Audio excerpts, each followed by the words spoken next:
Welcome to the Hindu Daily. We have a really critical set of sources to get through today. In this deep dive, we're going to be synthesizing reports that span, well, everything from environmental crises and regional security to some fundamental infrastructure failures and even the philosophy of what it takes to succeed at the highest level. It's an essential dive, I think, because as we move through this material, you'll start to see these aren't isolated stories.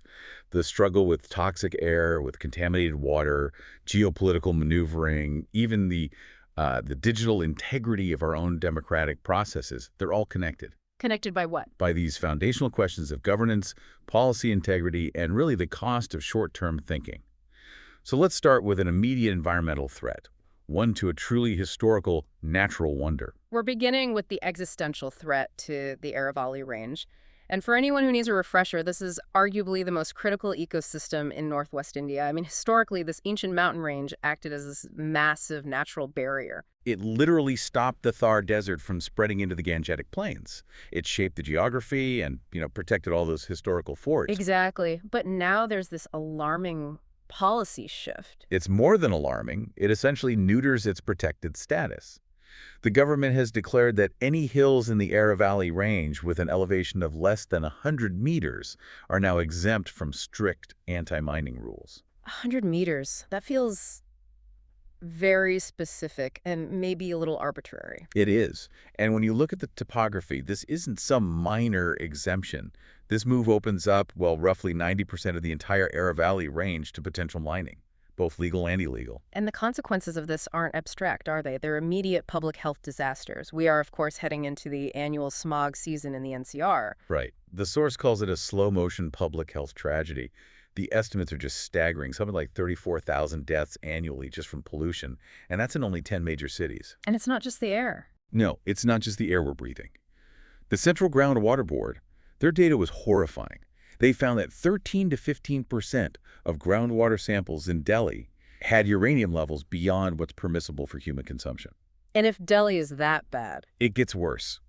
Punjab and Haryana show even higher levels of uranium contamination.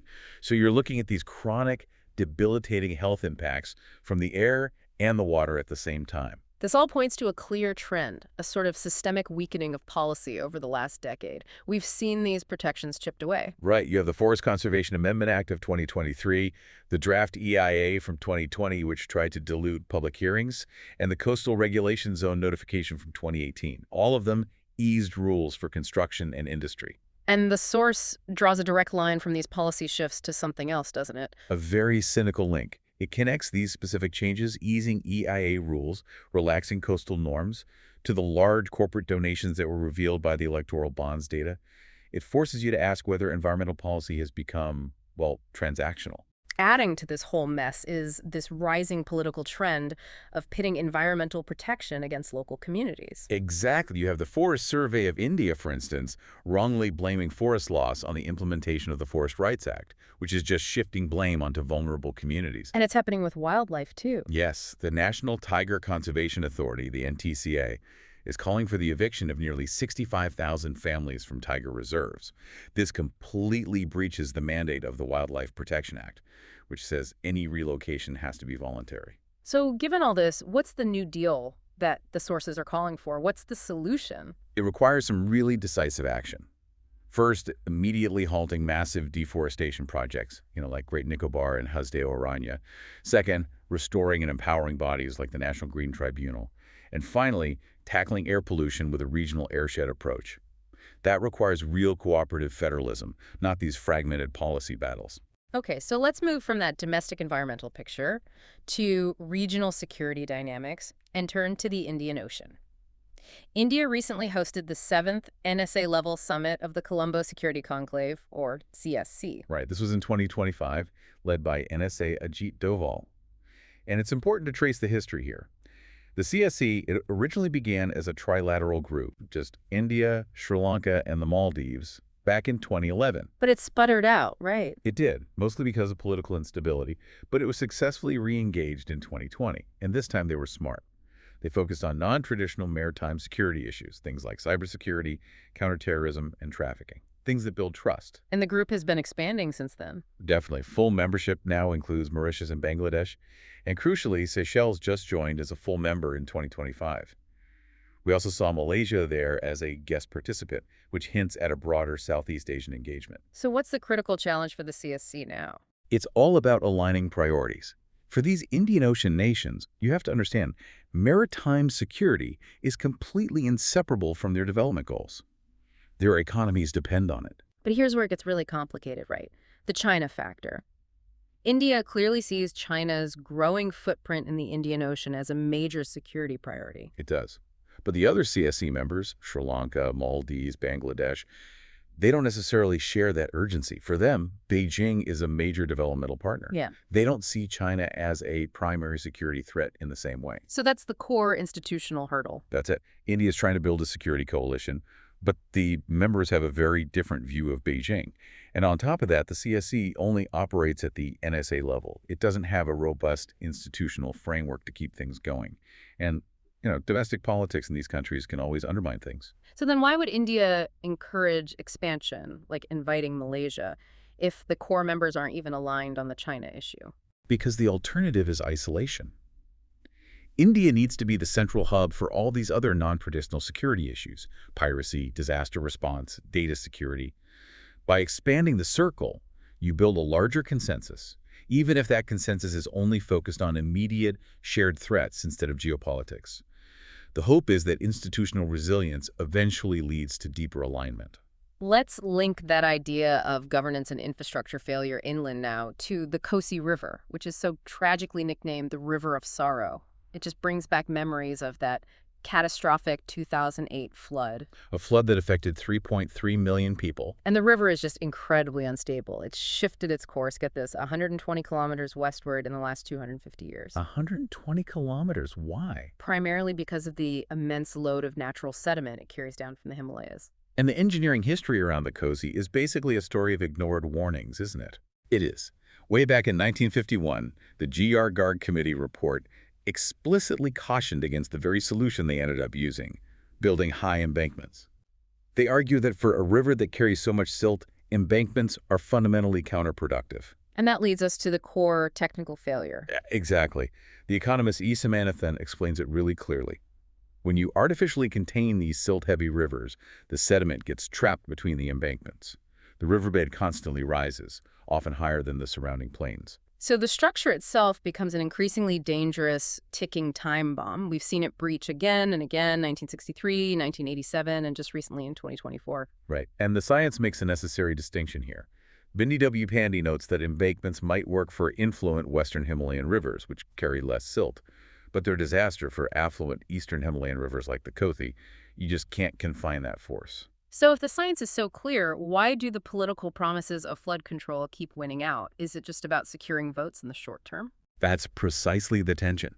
The NDA, for instance, promised a transformation from flood to fortune in Bihar, pushing these huge river-linking projects. But when you do the math, the promises just fall apart. How so? Mahendra Yadav did the calculation. The proposed Kosi-Mechi link would divert only about 5,000 cusecs of water. That is statistically negligible when you consider the Kosi carried nearly 600,000 cusecs during last year's floods. The ultimate indictment is that these embankments have actually increased devastating flooding by nearly 4 times. So if engineering confinement is a failure, what are the real alternatives? The whole paradigm has to shift towards learning to live with floods, allowing the river to access its natural drainage systems. Crucially, this means rehabilitating residents outside the embankments, not trapping them inside. Another idea is reviving paleochannels, these old, abandoned river courses, to distribute excess water naturally. Let's shift our lens now from infrastructure failure to geopolitical integrity. We're looking at the diplomatic efforts in the Ukraine war, starting with the breakdown of the Istanbul framework back in 2022. The Istanbul talks, which Turkey mediated early on, they actually produced a tentative outline. Russia was signaling it was ready to withdraw to pre-war positions, though they would keep Crimea. In exchange, Ukraine would pledge not to join NATO. And get security guarantees from other countries? But it collapsed. Why? Well, Western governments were reportedly hesitant to underwrite those security guarantees, and we have these specific claims from Russian Foreign Minister Sergei Lavrov and even former Israeli PM Naftali Bennett, saying that Boris Johnson, who was the British PM then, was instrumental in persuading Zelensky to continue to fight. Based on the belief that Russia was on the verge of collapse. Exactly. If that was Kyiv's moment of maximum leverage, that moment has long since passed. Today, with Russia making slow but steady gains, we're seeing the 2025 Trump peace plan circulating as a much, much harsher alternative. And this 28-point plan demands some almost unthinkable concessions from Ukraine. What does it look like on paper? Ukraine would be forced to recognize Crimea, Luhansk, and Donetsk as de facto Russian. And on top of that, the line of contact in Kherson and Zaporizhia would be frozen, basically formalizing Russia's territorial gains. Then what about beyond territory? Ukraine would have to constitutionally pledge not to join NATO, and NATO would have to officially state Ukraine would never be admitted. Plus, Kyiv would have to accept significant limits on its armed forces, capping them at 600,000 personnel. What's the incentive for Russia to agree to that, given their momentum? Massive economic reintegration. The plan offers lifting all sanctions, readmission to the G8, and a long-term economic cooperation deal with the U.S. It puts Zelensky in an impossible position, really. A choice between dignity and a key partner. Exactly. Either accept a humiliating peace to secure future U.S. aid, or reject it and risk fighting a grinding war without that support. Let's pivot back to India now and focus on something just as fundamental to our democracy, the integrity of our electoral rolls. The core problem here lies with these extremely unreliable legacy rolls from 2002 to 2004. They were entirely paper-based and just full of errors. The source points out these deep flaws. You find incomplete information, missing last names, missing epoch numbers, and just widespread spelling mistakes like Agarwal versus Agrawal. And some more serious anomalies, too. Yes, random inspections found things like entries that incorrectly imply polygamy, one husband listed for two different wives. It just shows how deep the data integrity issues go. And this creates a real technical paradox. India is an IT powerhouse with this advanced EastNet system, but the actual process of revising the rolls, the SR, relies on these paper-era methods. So you can't verify 600 million entries in bulk.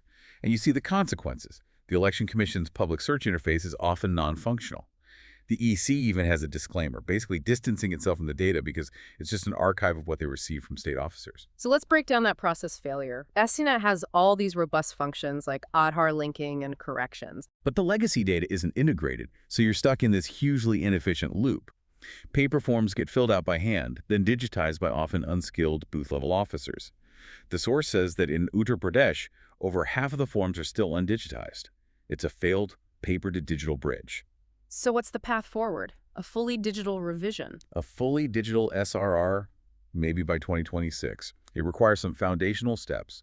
First, digitizing all the roles into a single, standardized, searchable English format. Second, integrating that data with reliable datasets, Aadhaar, PAN, driving licenses, using secure APIs. And that transition would need boots on the ground, wouldn't it? Especially for people who aren't tech-savvy. Absolutely. The plan has to include things like mobile digital kiosks to assist citizens. You can't just rely on paper forms anymore. The goal is to ensure all the forms are submitted online. A digital signer isn't just an upgrade. It's essential for creating a system based on technology, transparency, and integrity. Finally, let's pivot from systemic integrity to personal integrity and mindset. We're focusing on Abhinav Bindra, India's first individual Olympic gold medalist who is speaking recently at the Chess World Cup. And he immediately noted the deep commonality between his sport, shooting, and chess. It's that immense requirement for sustained, intense mental strength. He also found it fascinating that chess is one of those rare sports where people actually follow the game itself, not just the players. He was also incredibly candid about his own personal struggles, saying that self-doubt was his biggest constant companion. He described his breakthrough in two parts. First, learning to accept the massive pressure and just let it become background noise. And the second part is, I think, maybe the most profound insight. Bindra realized that instead of chasing self-belief, which was elusive, he started chasing self-respect. Self-respect earned how? Simply by showing up every day and committing to the hard work. That daily commitment, that integrity in his training became the foundation on which real confidence was eventually built. He also had some strong words about India's 2036 Olympic bid. Very strong. He argues that hosting can't just be about building stadiums for a two-week show. He insists it has to be a catalyst for change, to develop sport at all levels, from schools to grassroots. The goal isn't just medals. The goal, he says, should be to make the country healthier and fitter, to imbibe values like discipline. If you do that, then increased participation and success at the elite level will follow automatically. What about motivation after you've already reached the absolute peak? After winning an Olympic gold, how do you sustain that drive? He says you have to go right back to the drawing board. You have to climb down the peak you just conquered before you can even start thinking about the next one. He noted the harsh reality of elite sports. Yesterday never counts. The slate is always wiped clean. I also found his point about the role of parents really insightful. He called them the unsung heroes. Yes. And he said their greatest contribution wasn't financial support. It was allowing him the space to make his own mistakes. That forced him to own his successes and failures, which built the inner strength he needed for those final moments when, as he said, the athlete is completely alone. That conviction has to be self-forged. Looking back at everything we've discussed, the Era valleys, the Kosi River, the electoral roles, and even an athlete's mindset, the central theme is a return to foundational integrity and long-term planning. Whether it's policy, infrastructure, or personal focus, the only sustainable path is built on strength and truth, not on temporary fixes. Thank you for listening. If you want to provide suggestions, please contact on the Twitter handle given in the episode description. As always, we are eager to hear what our listeners want to be informed about. We wish you a great day.